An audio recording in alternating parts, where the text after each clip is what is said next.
नमस्कार।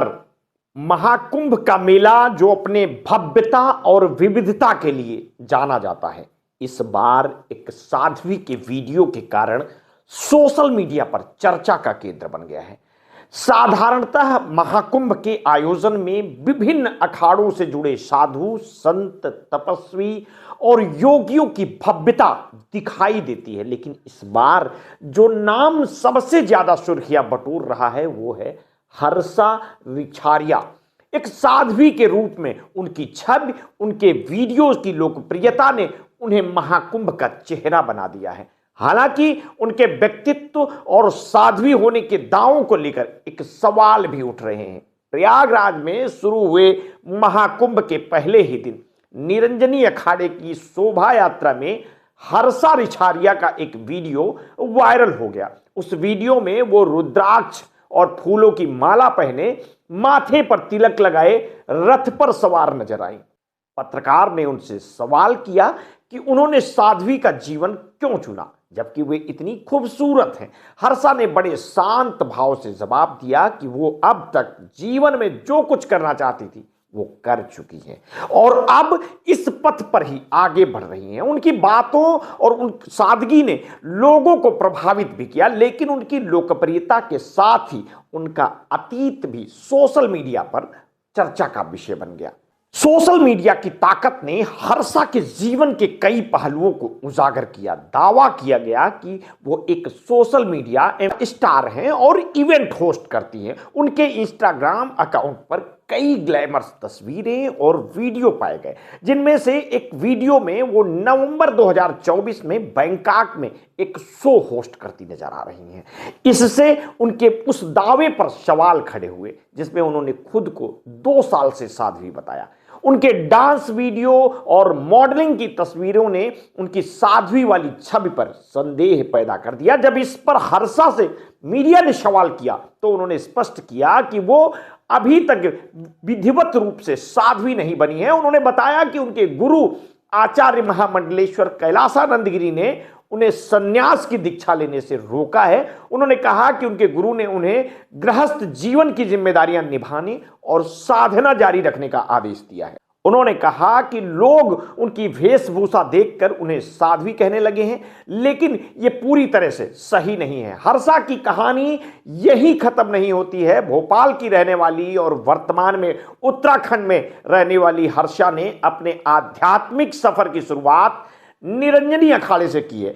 एक साध्वी बनने की चाहत में वो पूजा पाठ साधना में लीन है, लेकिन उनके पिछले जीवन की झलकियां ये सवाल खड़ा करती हैं कि क्या उनका ये निर्णय अचानक लिया गया है या महज एक नई पहचान पाने का प्रयास है। हर्षा के अतीत से जुड़े विवादों ने उनकी विश्वसनीयता पर सवाल खड़े किए हैं। उनके ग्लैमरस छवि, मॉडलिंग, इवेंट होस्टिंग के वीडियो और साध्वी होने के दावों के बीच एक गहरा विरोधाभास है। क्या वाकई वो इस आध्यात्मिक पथ को अपनाने के लिए पूरी तरह से तैयार हैं या ये सब सिर्फ एक सामाजिक ध्यान आकर्षित करने का मात्र प्रयास है? महाकुंभ के मंच पर हर्षा का ये सफर कई सवाल खड़े करता है। क्या यह संभव है कि किसी के जीवन के 2 विपरीत पहलू इतनी आसानी से मेल खा जाएं? क्या यह समाज की रूढ़िवादी सोच को चुनौती देने का प्रयास है जिसमें एक महिला को केवल एक भूमिका में देखा जाता है, या यह महज एक सोशल मीडिया ट्रेंड है जो थोड़े समय के लिए सुर्खियों में रहता है? इस पूरे प्रकरण में सबसे बड़ा सवाल यह है कि क्या साध्वी बनने का निर्णय इतना आसान हो सकता है? एक साध्वी बनने के लिए दीक्षा, तपस्या, त्याग की आवश्यकता होती है और यह जीवन एक ऐसी प्रतिबद्धता की मांग करता है जिसे केवल बाहरी छवि के आधार पर नहीं आंका जा सकता। हर्षा ने खुद स्वीकार किया कि उन्होंने अपने गुरु से दीक्षा लेने की अनुमति मांगी, लेकिन उन्हें मना कर दिया गया।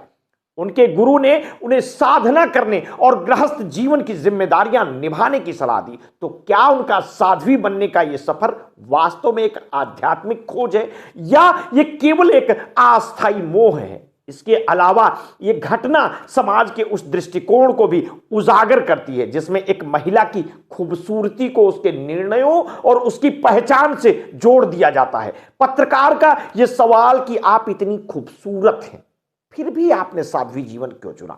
न केवल हर्षा बल्कि समाज में महिलाओं के प्रति हमारी सोच को भी दर्शाता है। क्या साध्वी बनने के लिए खूबसूरती एक बाधा है, या यह सवाल है हमारे पूर्वाग्रहों का प्रतिबिंब है? हर्षा की कहानी एक ऐसी चर्चा को जन्म देती है जो आध्यात्मिकता, सामाजिकता, मान्यताओं और व्यक्तिगत पहचान के बीच जूझती है। क्या हर्षा वाकई एक साध्वी बनने के लिए तैयार है, या ये केवल एक नई पहचान पाने का प्रयास है? क्या उनका ये सफर समाज के उस दृष्टिकोण को बदल पाएगा जो महिलाओं को एक विशेष छवि में कैद करता है, या ये सब केवल सोशल मीडिया की चमक धमक तक ही सीमित रहेगा? इन सवालों का जवाब आने वाला समय में ही मिलेगा, लेकिन हर्षा रिछारिया की कहानी ने महाकुंभ को एक नया चेहरा दे दिया है। यह चेहरा न केवल आध्यात्मिकता की ओर आकर्षित करता है बल्कि समाज के उन रूढ़िवादी विचारों को भी चुनौती देता है जो व्यक्तिगत पहचान को सीमित करने की कोशिश करता है। इस पूरे प्रकरण को आप किस तरह से देखते हैं? अपनी प्रतिक्रिया हमें वीडियो के कमेंट बॉक्स में अवश्य दीजिएगा। आपने अगर अभी तक हमारे इस चैनल को सब्सक्राइब नहीं किया है तो तत्काल कर लीजिए, बेल आइकन दबाना बिल्कुल ना भूलिए। अपने स्वास्थ्य के प्रति सचेत रहिए, सजग रहिए, अपना ध्यान रखिए। बहुत बहुत धन्यवाद। साधुवाद।